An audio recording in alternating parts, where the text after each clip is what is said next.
Okay जी, next हमारे पास आज की जो डिस्कशन है that is regarding the activity diagram. It describe the dynamic aspect of the system as it belongs to the dynamic diagrams. Dynamic category में static की बजाय, तो ये जाहिर बात है कि इसका फोकस भी क्या है, डायनामिक एस्पेक्ट को. It is basically a flow chart.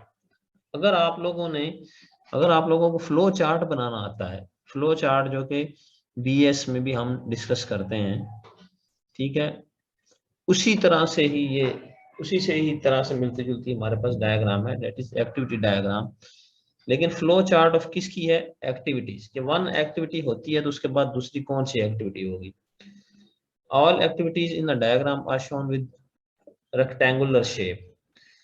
जितनी भी एक्टिविटीज होंगी वो इस तरह से रेक्टेंगुलर शेप में, यानी कि राउंड सर्कल, ये थोड़े से इसके कॉर्नर राउंड होंगे, तो ये हमारे पास एक्टिविटी है. अगर हम इस एक्टिविटी डायग्राम को थोड़ा सा ध्यान से देखें तो क्या हो रहा है कि वो बता रहा है कि स्टार्ट के अंदर हम आएंगे और एक डिसीजन लेंगे कि हमने इधर इधर जाना है या इधर जाना है.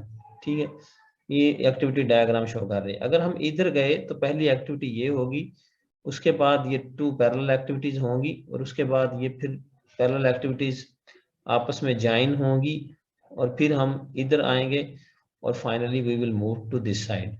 और we can move, we will come over here and make a decision and then we will move to this side and then we will directly jump to the last statement. तो ये है हमारे पास एक्टिविटीज. इसके अंदर activity 1 होगी, 2, 3 और ये 4 होंगी, but it depends on the decision. So इसके अंदर ये अगर डायग्राम अगर आप देखें तो इसके अंदर कुछ नोड्स को उसने जो है वो वैल्यू थोड़ा सा लेबल भी किया है कि ये नोड किस किस टाइप के हैं. For instance if you watch कि ये इनिशियल नोड है, ये डिसीजन नोड है, इसको फोक नोड कहते हैं. फोक नोड, जॉइन नोड और डिसीजन नोड और मर्ज नोड और ये फाइनल एक्टिविटी. ठीक है जी. लाइक इफ यू सी हमारे पास कौन कौन से हैं, इनिशियल नोड है, फाइनल नोड है, फोक एंड जॉइन है, डिसीजन एंड मर्ज नोड है. ठीक है, ये अपने पास नोट कर लें कि एक्टिविटी डायग्राम के अंदर कौन कौन से नोड्स होते हैं, initial, final, fork, join, decision and merge nodes.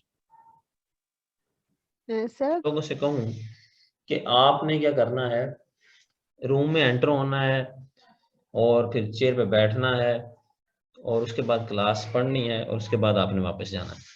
तो अगर इन 4 एक्टिविटीज को अगर हम जो है वो इसकी एक्टिविटी डायग्राम बनाए तो इसमें कहीं डिसीजन नहीं आ रहा, क्योंकि ये एक सीक्वेंस के अंदर है, वन आफ्टर अनदर है. तो अगर एक्टिविटीज वन आफ्टर अनदर हो तो हमने जबरदस्ती उसमें डिसीजन नहीं घुसाना. यानी कि ये नहीं होगा, अगर पेपर में अगर आपको कोई छोटा मोटा सिनेरियो या कोई एक पैराग्राफ का, छोटा मोटा इसलिए कह रहा हूँ कि आमतौर पे एक्टिविटी डायग्राम्स या डायग्राम्स बड़े सिनेरियो की, 1 पेज सिनेरियो या 2 पेज सिनेरियो की बनती हैं, लेकिन पेपर में तो ऐसा नहीं हो सकता. अगर आपको लाइक एक आध पैराग्राफ का सिनेरियो गिवन हो तो you have to make sure कि कहाँ पे डिसीजन हो रहा है. If somewhere we are making decision, then we will include the diamond over there. Diamond symbol, ये diamond symbol is used to represent the decision और diamond ही merge के लिए यूज होता है. ठीक है, लेकिन ये डबल, ये थोड़ी सॉलिड लाइन, थोड़ी सी लाइन को जब आप थोड़ा सा उसको सॉलिड कर दें तो ये फोक नोड कहलाती है, और इसको अगर ज्वाइन करें तो ये क्या कहलाती है, जॉइन नोड. अच्छा, ये आप लोगों ने लिख लिया कि हमारे पास इसकी.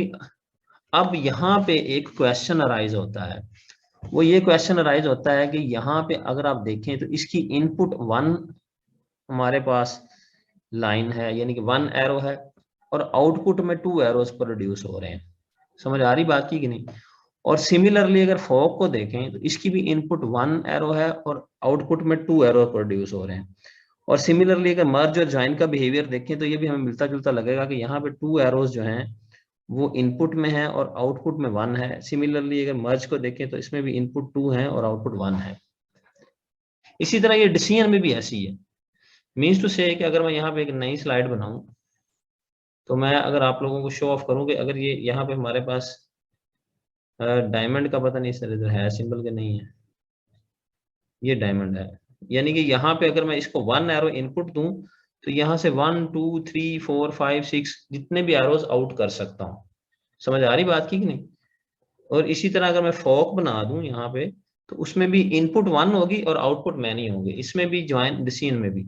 लेकिन जो मेन डिफरेंस आएगा वो ये आएगा कि ये म्यूचुअली एक्सक्लूसिव होता है और इसको कहते हैं पैरेलल प्रोसेसिंग।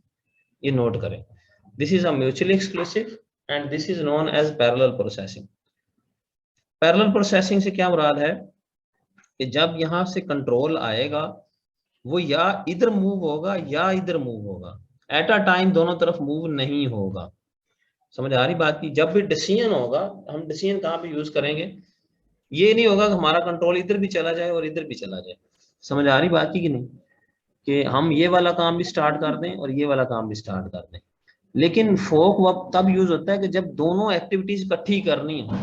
फोक हम तब भी यूज करते हैं जब ये वाला भी स्टार्ट करना है और साथ में ये वाला भी स्टार्ट करना है, एट द सेम टाइम दोनों काम हमने इकट्ठे करने हैं।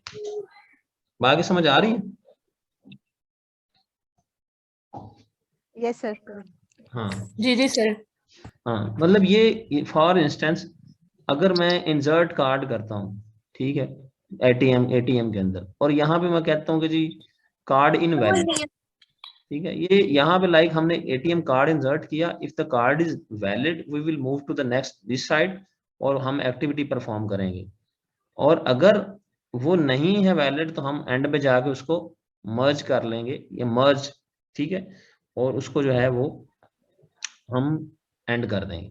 यहाँ पे लाइक मैं कहता हूँ कि जी हमने कार्ड इंसर्ट कर दिया, अब बैलेंस भी हम चेक कर रहे हैं और साथ साथ हम विड्रॉ भी अगर करना चाहें तो कर सकते हैं। यानी कि ऐसी एक्टिविटीज जो एक ही टाइम पे हम परफॉर्म कर सकते हैं या करना चाह रहे हैं, ठीक है, तो उसके बाद हम क्या कर सकते हैं, इसको एंड कर सकते हैं।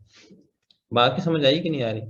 जैसे हमारे पास, हम अगर यूनिवर्सिटी में बैठे हुए हैं तो हमारे पास एक रिक्वेस्ट रिसीव होती है, न्यू स्टूडेंट आता है, तो एक डिपार्टमेंट को हम कहते हैं कि इसकी इनरोलमेंट करो, दूसरे को कहते हैं कि जी इसकी कोई वेरिफिकेशन करो। ऐसे हमारे पास अगर इसकी इसकी बेस्ट सूटेड एग्जांपल ये है कि यूनिवर्सिटी के पास एक स्टूडेंट आया और उसने क्या किया, अब उसने क्या किया, रादर के वो सीक्वेंस वाइज वर्क करता, उसने इकट्ठे काम शुरू कर दिए। एक डिपार्टमेंट ने क्या किया, उसके डॉक्यूमेंट वेरीफाई करना शुरू कर दिए, एक एक्टिविटी ये होगी। दूसरी क्या की उसके साथ के लाइक उसका जो है उसका इंटरव्यू वगैरह स्केड्यूल कर दिया, सपोज करें अगर। तो इस तरह से यानी कि जो हम एक ही वक्त में काम कर सकते हैं, एक से ज्यादा एक्टिविटीज इसके बाद जो होनी है, ये इसको स्प्लिट नहीं कर रहा, ये इस एक्टिविटी के बाद जो एक्टिविटीज इकट्ठी हो सकती हैं उसको फोक कहते हैं। बाकी समझ आई कि नहीं आई? ये इस एक्टिविटी 1 के बाद एक्टिविटी 2 एक्टिविटी 3 है जो इकट्ठी हो सकती हैं। शेयर की है किसी जगह प्रोसेस होने के लिए, तो वो डॉक्यूमेंट्स में से स्प्लिट की जाएंगे डॉक्यूमेंट और दो मुख्तलिफ जो है वो डिपार्टमेंट में भेज दी जाएंगे। हाँ जी, हाँ जी, इस तरह कह सकते हैं, इस तरह कह सकते हैं।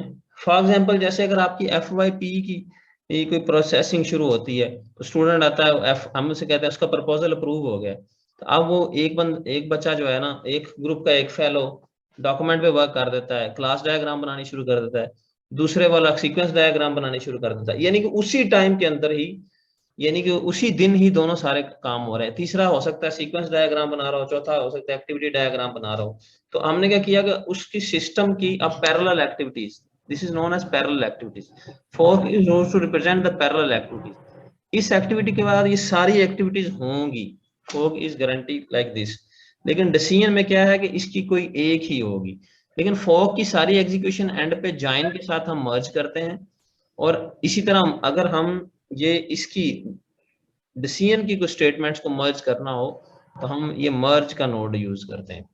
समझ आ रही बात की कि नहीं? एक चीज और देखिएगा कि इनिशियल नोड जो है फील्ड सर्कल है और फाइनल नोड है फील्ड सर्कल के अराउंड एक और सर्कल है। तो ये चीजें आपको याद होनी चाहिए कि ये बड़ी इंपॉर्टेंट है कि आपने इसको इसी तरह से ही यूज करना है। बाकी ये वही लिखा हुआ है कि फोक जब हम यूज करते हैं जहाँ के मल्टीपल कंकरेंट फ्लोज हों, इकट्ठे ही फ्लो हमारे हों। लेकिन यहाँ पे हम क्या करते हैं, डिसीजन मेक करते हैं वन अल्टरनेटिव फ्लो, दोनों में से किसी एक साइड पे हम जाएंगे।